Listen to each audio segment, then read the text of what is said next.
यो चाहिँ चिकन काट्दैछु म। यो चाहिँ मोमोमा हाल्नको लागि प्याज हो। यो प्याज चप गरेर चाहिँ त्यसमा हाल्ने। यति काटिसकेको छु मैले। बाँकी अरू चाहिँ म धनियाँ चप गर्दैछु मोमोमा हाल्नको लागि। प्याज हो मोमोमा मैले हाल्न लागि। यो चाहिँ धनियाँ चप हो मोमोको लागि। अदुवा चप, यो अर्को सिजनिङ गर्दै हो। यो नुन भयो। अनि यो चाहिँ हल्का अजिनामोटो। यो चाहिँ मैले तेल गरम गरेर हालेको। सो तपाईँहरूले देख्न सक्नुहुन्छ हाम्रो मिजा बनिसकेको छ है। यो चाहिँ हाम्रो मोमो पकाउनको लागि पानी हो। तपाईँहरूले भन्नुहुन्छ होला फेरि बिना स्टिमरको मोमो कसरी पाक्छ भनेर। तर यो चाहिँ म तपाईँहरूलाई नयाँ ट्रिक देखाउँदैछु बिना स्टिमरको मोमो बनाउने तरिका। अब चाहिँ यो मोमो बनाउने हामी रेडी गर्दैछौँ। यो चाहिँ मोमोको पेडा हो, तपाईँहरू देख्न सक्नुहुन्छ। ल यो चाहिँ म पत्ता बेल्दैछु है तपाईँहरूलाई देखाउनको लागि। पत्ता चाहिँ यसरी बेल्नुपर्छ है। यो चाहिँ म यहाँ मोमो बनाउन स्टार्ट गरिसकेको छु। यो चाहिँ हाम्रो मोमोको किमा हो। अनि यसरी चाहिँ बनाउनुपर्छ मोमो चाहिँ।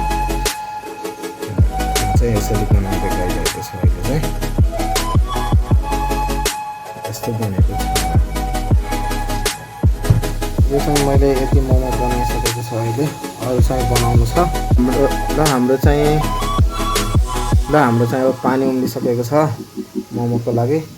यहाँ चाहिँ म मोमो हाल्दैछु। हाम्रो बिना स्टिमरको मोमो पनि यसरी बन्छ भन्ने तपाईँहरूलाई थाहा होस् भनेर मात्रै हो। यहाँ चाहिँ यो मोमो यसरी हाल्ने। यहाँ चाहिँ मैले अब यसरी मोमो हालेर 4-5 मिनटको लागि यो चाहिँ स्टिमको लागि। ल देख्न सक्नुहुन्छ हाम्रो चाहिँ यहाँ मोमो यसरी पाक्दैछ। यो चाहिँ बिना स्टिमरको मोमो चाहिँ यसरी पकाइन्छ। ल हाम्रो चाहिँ फाइनली मोमो पाकिसक्यो। अब चाहिँ म कसरी निकाल्ने यो देखाउँछु। यसरी चाहिँ मोमो निकाल्ने। यसरी देख्न सक्नुहुन्छ। भन्नु होला कि मोमो त पाकिसक्यो तर यो पानी चाहिँ के गर्ने भनेर। यो पानी चाहिँ म फाल्दैन, यसको चाहिँ सुप बनाएर देखाइदिन्छु म तपाईँहरूलाई। यो चाहिँ म सुपको लागि लसुन चप गर्दैछु है। यो चाहिँ हरियो खुर्सानी हो। यो पनि सुपको लागि नै हो। यो चाहिँ सुपको लागि चिकन हो। यो चाहिँ सुपमा हाल्नको लागि धनियाँ चप गर्दैछु म। यो चाहिँ सुपको लागि थोरै तेल राखेको छु मैले चाहिँ।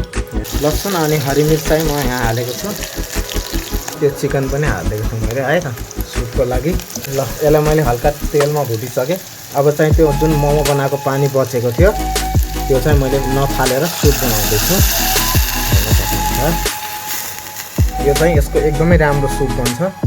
मोमो बनाएको जुन पानी थियो त्यसको चाहिँ एकदमै राम्रो सुप बन्छ है त। नुन हालिदिएँ है सुपको लागि। अनि यो चाहिँ थोरै त्यसको लागि चाहिँ अजिनामोटो भनौँ न भनेर त्यही नै हामीले युज गर्ने। यो चाहिँ सुपको लागि सिजनिङ भयो। देख्न सक्नुहुन्छ अब चाहिँ सुप उम्लिसकेको छ। सुप चाहिँ उम्लिसकेको छ। यसमा चाहिँ म एउटा अन्डा हालेको छु है फोरेर। यो चाहिँ अन्डा हो। तपाईँहरू यसरी सिक्न सक्नुहुन्छ है त। यो मजाले हेर्नु न चिकन अन्डा हुन्छ होइन। यस्तो मजाको सुप बन्छ। हेर्दा पनि खाउँ लाग्ने जस्तो है।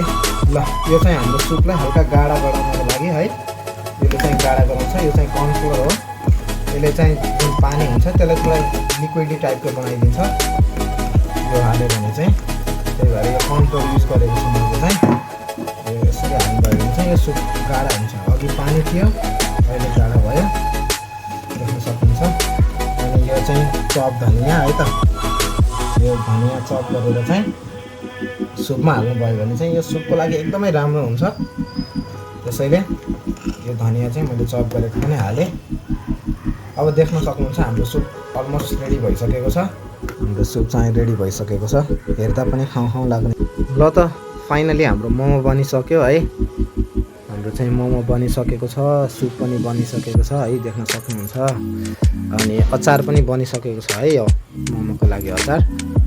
फाइनली हाम्रो सबै चिज रेडी भइसकेको छ। अनि फाइनली स्कुलबाट आयो हेलो भनिदेऊ। हेलो भन। चल हेलो भन। यस्तो गरेर हेलो भन। सन्देशले फाइनली कपडा पनि चेन्ज गरिसकेको छ। सन्देश के खाने तिमीले? वाउ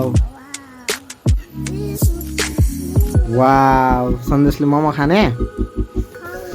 वाउ अब फाइनली हामी चाहिँ मोमोसम्म खान जान आँटेको छौँ। छोरो पनि स्कुलबाट आयो। अब चाहिँ मोमो खाने है त। त्यो सबै यति धेरै खाइसक्छस्? खाने यत्रो धेरै कहाँ सक्छ त अनि? यति धेरै मोमो खाइसक्छौ तिमी? ल त अब फाइनली मोमो चेक गर्न जाँदैछौँ है त। यत्रो बेर टाइम लगाएर बनाएको कस्तो छ खाएर हेर्नु पर्यो। एक नम्बर दामी छ है मोमो। बहुत राम्रो छ।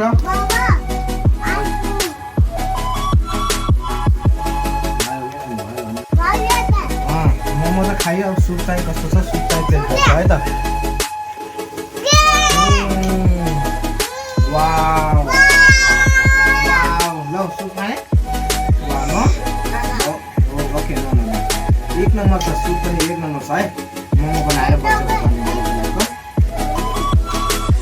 गुड।